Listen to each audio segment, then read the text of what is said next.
Utah and Wyoming team up to sue the BLM for skipping a step in the process before they imposed a new rule that significantly impacts the management and restricts your use of millions of acres of federal land. Hello, I'm Richard Pyatt, and this is Legally Speaking. The BLM rule strictly restricts access in the interest of conservation, the agency says. But Utah and Wyoming are fighting back, saying the new rule was put in place illegally. The states are saying BLM didn't comply with the National Environmental Policy Act, NEPA, which requires a study of environmental effects of new rules on federal land. The Utah Attorney General's office is on top of this lawsuit, saying the BLM exceeded its authority and is limiting access to 245 million acres nationwide of federal public land, including 22.8 million acres here in Utah. We're speaking with Jason Deforest, an Assistant Attorney General in our office, who's on top of this lawsuit. Thanks for joining us today, Jason. Of course, yeah, glad to be here. Where's the land in question in Utah? Well, the interesting thing about this land is that, about this rule, is that it has the potential to affect all of the BLM land in the state of Utah. It does limit its reach some by suggesting that existing rights will not be affected, but existing rights change. So while it may be the case now, this rule could potentially affect all land within the state, all BLM managed land within the state of Utah going forward. And what are the main uses of the land that are in question as far as the lawsuit concerned, or in general? Yeah, so the land it's managed under BLM's multiple use and sustained yield mandate as required by what's known as the Federal Land Policy and Management Act, or FLPMA, which is the BLM's governing statute. And that multiple use and sustained yield mandate has been in place for decades. And since its inception, the FLPMA uses have included things like grazing, mining, timber harvest, and the like. In fact, there are principal uses outlined in FLPMA that include those things: grazing, fish and wildlife development, and things like that. So that is what is happening now. This rule adds conservation to the mix and puts it on par with these other congressionally identified uses. This is problematic because conservation was not identified by FLPMA, one, and it changes that multiple use and sustained yield mandate without going through a congressional process. How would the new BLM rule affect those who are currently utilizing the lands? Yeah, so one of the big changes to the rule that's not getting much attention is the issuance or potential issuance of mitigation and restoration leases under the rule. They've not yet been put in place, but the rule allows for those leases to be issued to non-governmental organizations, individuals, or other entities. Initially, it didn't allow for the state to hold those leases. Now, a couple of agencies, the Division of Wildlife Resources and the conservation districts, can hold them as well.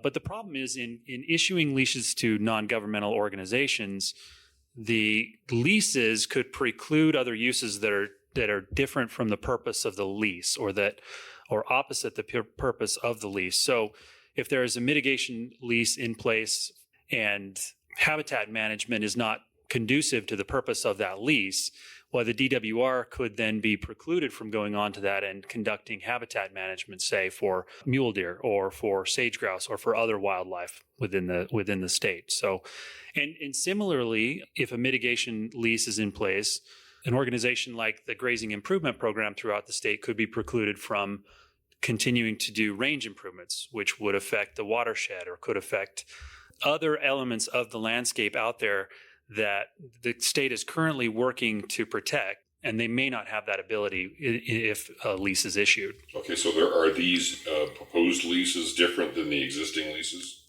They are, in that this is the first time that under FLPMA, they're allowed to issue these leases to these non-governmental organizations for the express purpose of mitigation. And I think an issue with that is, and of course we don't yet know what this will look like in implementation, but a major issue is we don't know what qualifications these non-governmental organizations will have, if any.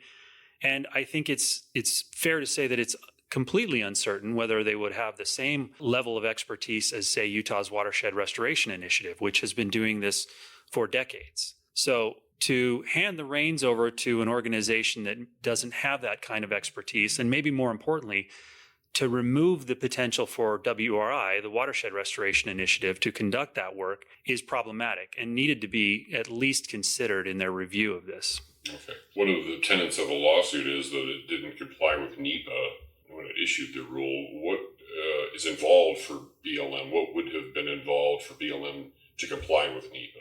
Sure, yeah.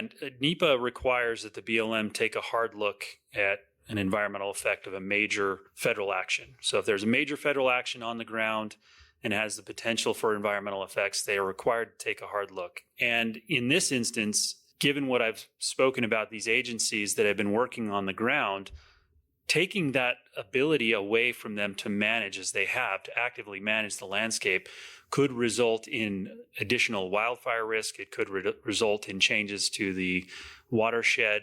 It has a significant amount of ramification for an agency working to protect the environment. And so at minimum, the BLM needed to come in and say, how will this affect if we issue a lease, a mitigation lease or a restoration lease to a non-governmental organization, and that restoration lease doesn't allow for the active management the state is conducting, how will that affect the environment? How will it affect the larger scale picture, what the state has been working on for decades? Does this rule have deeper implications too? I think so. I mean, I think that it has implications into the future about how the land will or could be managed. Another piece to this that we haven't yet discussed is the ability of local BLM managers to define intact landscapes and to put in place what's known as areas of critical environmental concern, in part, I think, based on what they've identified as intact landscapes. And that has the potential to significantly change management on the ground, even in the absence of a mitigation or restoration lease. If a local manager identifies an intact landscape and then designates an ACEC on that basis without going through the proper public processes, again, without going through NEPA and without coordinating with the state with regard to ongoing management, it could lock up significant amounts of land and preclude the state from continuing in that management. So how are Utah and Wyoming working together on this lawsuit? Wyoming has similar concerns as Utah does, especially given that the BLM did not conduct NEPA on this rule. They're a bit different from Utah in that they have different management structures and they different management implications. And I won't speak for them, but one of their major issues was sage grouse. And they've spent millions of dollars and decades conserving sage grouse. They have the largest population in the world of sage grouse. They've taken that responsibility on very heavily, and they've invested a ton of money and resources in the protection of sage grouse. And this rule doesn't allow for cooperation and coordination from other entities that are allowed to hold these leases. So if you imagine a non-governmental organization holding a lease right in the heart of sage grouse territory, there's no requirement for them to coordinate with what's already in place by the state of Wyoming to protect those birds. And so at minimum, that required some evaluation from BLM to consider those potential environmental effects. How does this lawsuit fit in with the other lawsuits that Utah is involved in against the federal government when it comes to land use and jurisdiction and those kinds of issues? Yeah, the state's desire is to be an equal partner in the management of these lands, right? If you look at wildlife, the state very clearly has jurisdiction over wildlife, and wildlife uses the public lands and will continue to use the public lands. And so we very much need to be a partner in a process like this that changes management on the public lands. And it's part of a broader goal to ensure that we are actively engaged with the federal government and an equal cooperating partner in anything that will affect our interests on these public lands. Okay. So what's the next step? Are we going to be in court anytime soon on this one? No, it'll take some time to move through some litigation from this one. We just filed the complaint, so we're at the very beginning stages of this process. Going forward, we want to ensure, in this case and in all others, that BLM considers these potential environmental effects for a state like Utah and Wyoming that has so much public land and is so involved and interested in managing those public lands. It sounds like a very complicated lawsuit, though, even still. So you got a lot of work ahead of you, it sounds like. Yeah, it'll be a busy summer. All All right. Well, thanks for the insight, Jason Deforest. Thank you very much for joining us on Legally Speaking. Thank you. And thank you for listening to Legally Speaking. I'm Richard Pyatt. We'll talk to you next time.